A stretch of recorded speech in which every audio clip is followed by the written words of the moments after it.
nima yesam uruqlaytma. Yana shu yeyishni g'amida. Voy tova, balla anda qilmanglar. Tamoqni normal yeb, harakat qilmay, ishimizni normal qilib uruqlayotgan amal bo'lsa deb bersangiz yoki bir mahsulot bo'lsin mayli, yoki ba'zi yemekliklar bo'lsin mayli. Mushning bir amalni qilib bergan bo'lsangiz, degan qarindosh quloqni ding tutib oling. Bugun yaxshi 100 unum bitgan bir amal deb keldim. Yana mendim mushu to'g'risida maslahat so'qan qarindoshlar bekjab, men bu to'g'risida izlanib aram bu amalni topdim. Yana bir turkum qarindoshlar bor. Men mushu tamoqni yemaydan bir uruqsam bo'pti. Mayli tamoq yemasam deyapman. Bir turkum qarindoshlar bor. Tamoq yemasam turolmayman, tamoqni yeyat, yana qo'shimcha yeb turib uruqmasam bo'pti, nima yesam bo'pti deyapman. Avval tamoq yemay uruqlaydigan qarindoshlarga manda qilsiz.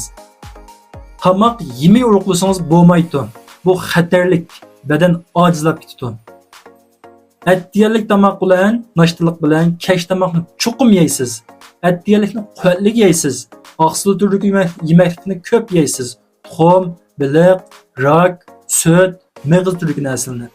Kech tamoq yemasangiz texmi samirib ketasiz. Hatto badan ojizliqlab qoladi, o'lib ketishingiz mumkin. Kech tamoqni qanday yeysiz? Qorong'i tushdan burun yeysiz. Bo'lsa hozirgi vaqtda Beijing vaqti soat 8. Bekkin qasımı 8:30dan burun yeysiz. Onun için binası yemaysiz. Onun için tushdan qozg'u qanday yesangiz bo'ladi. Go'sht yemsiz, kebab yemsiz, polo yemsiz. Ammo asas ashliq ozroq bo'lishini tavsiya qilamiz. Hamda tamoqni normal yeb uruqlasam bo'ladi. Boshqa bir qo'shimcha binasi ham bilan yetgan degan qarindoshlarga. Nol gitdan. Siz qanday samirgan? Şu ko'p yevelib samirgan odam yana binasi yeb uruqlaganlamda. Bak kallı boz o'ylab baqal qarindoshlar. Yeb samirgan narsani yeb uruqlat qillamdi yana. O xata. Uni yedim, buni yedim, hammasi nol gitdan. Yeb samirib qolgan narsani yeb kasal bo'lgan ahvol deganni yemi unini uruqlag'lotdi, yemil kasalni saqayt qilibdi. Bu tamoqni jaqib olib, yuqorilik narsani ko'p yeb olib, qanitli narsani ko'p yeb olib samirib qolgan odam yana nima yesam uruqlaytma. Yana shu yeyishni g'amida. Voy tova, balla anda qilmanglar.